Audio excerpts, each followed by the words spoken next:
പരിശുദ്ധനായ പൗലോസ് ശ്ലീഹ കൊരിന്ത്യർക്ക് എഴുതിയ 1-ാം ലേഖനത്തിൽ നിന്നും പാറയ്ക്കുമോ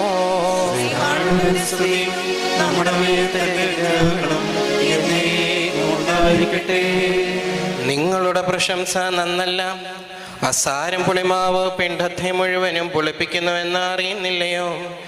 നിങ്ങൾ പുളിപ്പില്ലാത്തവരായിരിക്കാൻ തക്കവണ്ണം പുതിയ പിണ്ഡമാകേണ്ടതിന് പഴയ പുളിമാവിനെ നീക്കിക്കളയുവിൻ. നമ്മുടെ പെസഹ കുഞ്ഞാടും അറുക്കപ്പെട്ടിരിക്കുന്നു, അതോ ക്രിസ്തു തന്നെ. ആകയാൽ നാം പഴയ പുളിമാവ് കൊണ്ടല്ല, തിന്മയും ദുഷ്ടതയുമായ പുളിമാവ് കൊണ്ടുമല്ല, സ്വച്ഛതയും സത്യവുമായ പുളിപ്പില്ലായ്മ കൊണ്ട് തന്നെ ഉത്സവം ആചരിക്കുക.